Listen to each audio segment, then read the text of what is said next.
the problems of the Second World War, the horrors of people not coming into the country, was really the result of a system that was put into place in 1921 and 1924 that said the country was divided between those who were native, those who were from the right places, and those who were the lowlifes from the wrong places. The police commissioner in New York said, though Jews are 20% of the population of New York, we, quote, know that they are responsible for more than 50% of the crime, which was not true. Jews were considered unadaptable, un-Americanizable, and for Jewish organizations, they followed a very difficult path. And it was a very difficult leadership struggle for Jews in that period of time. Could you slip Jews in quietly? Because once somebody Jewish was in the country for a while, they could blend in as opposed to Chinese and African Americans who were more overtly noticeable. Did you side with all people, or did you slip your people in? The rabbis in the 20s and 30s were torn. What should they do about illegal Jewish immigration?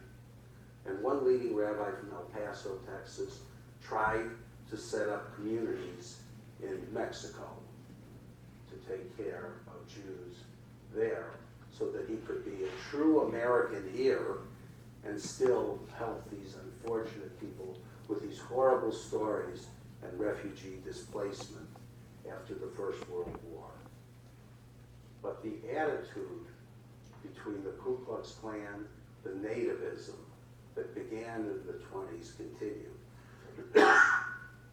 So that in 1938, the Gallup poll said, what is your attitude towards allowing German, Austrian, and other political refugees to come into the United States? 4.9% of the American people said we should encourage them to come, even if we have to raise our immigration quotas. 18.2 said we should allow them to come but not raise our immigration quotas. And in 1938, July, 68% of the people said with conditions as they are, we should try to keep them out. In 1939, should 10,000 refugee children from Germany, most of them Jewish, be taken care of in American homes?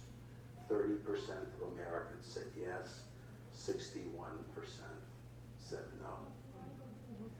After the Second World War, 54%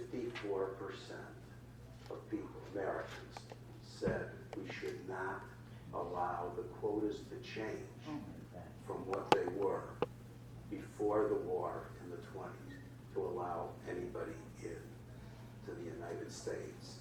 And in fact, the Congress had an investigation in which they said the DP camps were a breeding ground. They were like potential welfare camps. And that the people in those camps should be back in their countries, rebuilding their countries, not trying to pervert or destroy the United States. There were people who fought the other way. Truman tried, and actually one of the leading people who some of you are old enough to may have remembered, Bill Stratton. William Stratton was the governor of Illinois, was one of the people in the 1940s when he was in the Congress who fought to increase the number of Jews who could come in from literally a few hundred to 400,000, was put down by other members of his party in a difficult situation. Now the situation is such that the ceiling in 2017 for refugees to come into the United States was 110,000. In March 2017, it was lowered to 50,000. In October 18, it was lowered to 45,000. And as of September 17, of the 45,000 who were allowed to come in on the quotas, only 20,000 were allowed actually processed in the United States.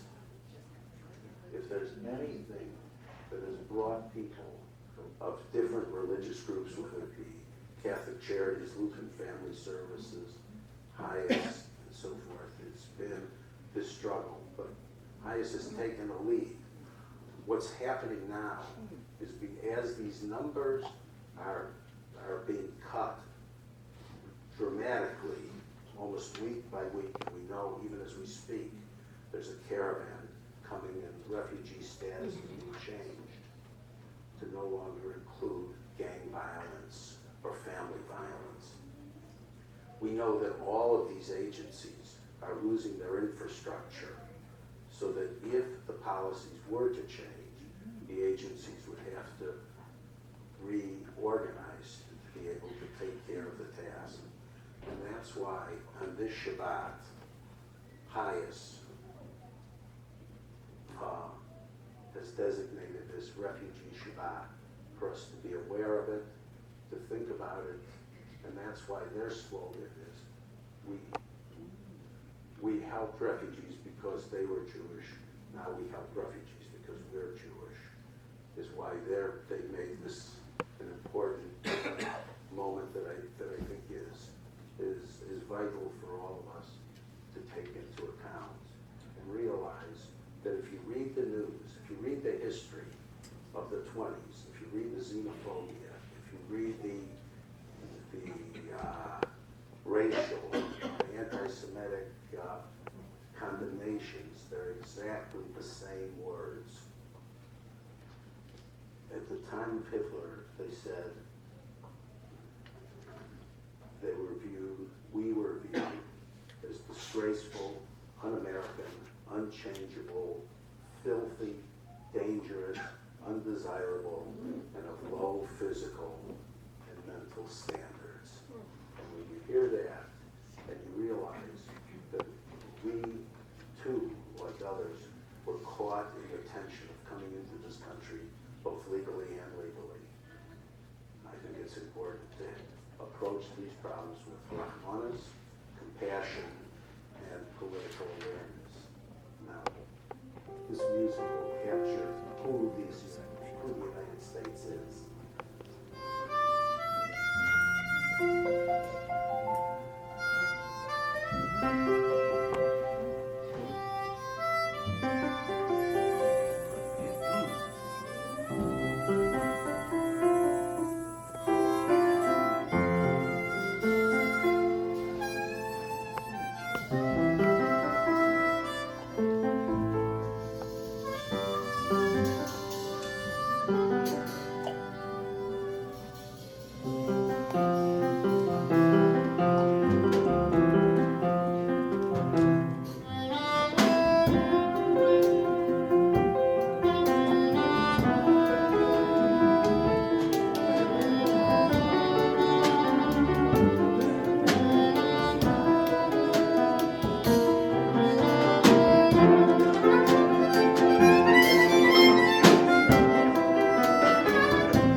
1964,